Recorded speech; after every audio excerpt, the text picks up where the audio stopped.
ڕێنا سڵاوی خوارد لێبێت ئەگەر گوێت لێمەم جارە پێمان بڵێ لە 25مین ساڵیادی دامەزراندنی ڕادیۆی ڕانیە ئەمڕۆ هیچ مەراسیمێکی تایبەت هەیە و ئەم ڕادیۆ تا ئێستش ئایا لە پەخشکردنی خۆی بەردەوامە چه جۆرە بەرنامەیەکی هەیە؟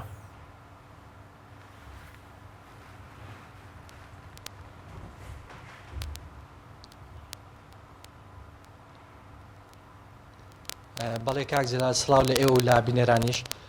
ئەمڕۆ 24مین ساڵیادی ڕادیۆ کۆمەڵ لە ڕانیەیە. ئەم ڕادیۆیە توانیوێتی ساڵانێکی دوور و درێژ خزمەت بە دەڤەری ڕاپەڕین بکات. بۆ ئەو مەبەستە ئێستا کاک ئازاد حەسەن بەڕێوەبەری ڕادیۆ کۆمەڵ لە ڕانیەمان لەگەڵدایە. بەڵێ کاک ئازاد ئەگەر بێتە ئێرە ببوورە. کاک ئازاد سەرەتا پیرۆزبایی لە ئێوە و لە کەرمەندان دەکەم بە بۆنەی ساڵیادی ڕادیۆ کۆمەڵ لە ڕانیە. ئەمڕۆ بە مەبەستی ئەو مەراسیمە چ مەراسیمێکتان بۆ ئامادەکردووە بۆ ڕادیۆ کۆمەڵ لە ڕانیە.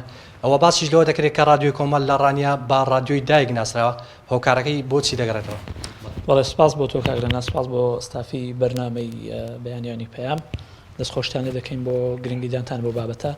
ئەمڕۆ دەنگی کۆمەڵ ڕادیۆ ڕانیە 24 ساڵ لە تەمەنی تەواو دەکات و بە پشتیوانی خوای گەورە پێدەنێتە تەمەنی 25مین ساڵیادیەوە. دەنگی کۆمەڵ ڕادیۆ ڕانیە لە 29 دەی ساڵی 1995 لەسەردەستی کۆمەڵێک برایی بەڕێز و دڵسۆز بنیاد دەنراوە دەستی بەکار کردووە.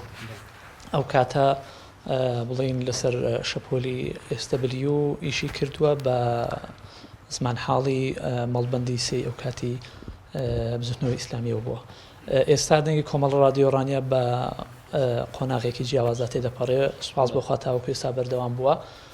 دەنگی کۆمەڵ ڕادیۆ ڕانیە توانیوەتی لە ڕابردوودا کارێکی زۆر بکات، بەرنامە و پرۆگرامی زۆر جیاواز لە هەموو بوارەکاندا پێشکەش بە بیسەرانی بکات و بەدەر لەوەش کە گوتراوە دەنگی کۆمەڵ ڕادیۆ ڕانیە وەکو ڕادیۆی دایک یان وەکو قوتابخانەیەک تەماشا دەکرێت. بۆ لەبەرەوەی لێرە وەکو قوتابخانەیەکی سەرەتایی کادیرانی ڕاگەیاندن فێر دەکرێن، پێدەگەێنرێن، ئامادە دەکرێن بۆ ببوورم بۆ سەروی خۆیان بۆ کاری باشتر و ئامادەکاری زیاتر دەکرێت. و ئەوەش سپاس بۆخوا بەرهەمی هەبووە کۆمەڵی کادیری باش لێرە پێگەیشتووە لە دەستگاکانی دیکە ئێستا ئیش دەکەن.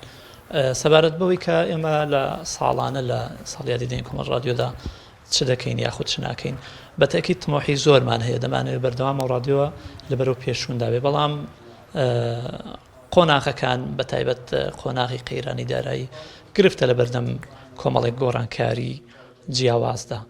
بەڵام بەنسبەت ئەم ساڵەوە کە ساڵی 24مینی تاو دەکات و پێدەنێتە ساڵی 25 ئێمە تەنها مەراسیمێکی بچووک ساز دەکەین بۆ برایان و خوشکانمان لە ئامادەکاران و پێشکەشکارانی بەرنامەکانی دەنگی کۆمەڵ ڕادیۆ ڕانیە کە ئینشاڵڵا هەر لەمڕۆدا ئامادە دەبن بێکەوە کۆ دەبینەوە و بۆ ڕێزلێنان و سوپاسکردنیان و دەستخۆشیان. بەڵێ دەستخۆش بێ کاک ئازاد، زۆر سپاس بۆ ئامادەبوونت. بەڵێ کاک جەلال ئەوەی دەبینن ئێستا ئەم پرسیارانەی لێ بکە. ئێستا ڕادیۆکە فریکوێنسەکەی چەندەوە مەودای گەیشتنی دەنگی کۆمەڵ لە ڕانیە تاکوێ دەگات؟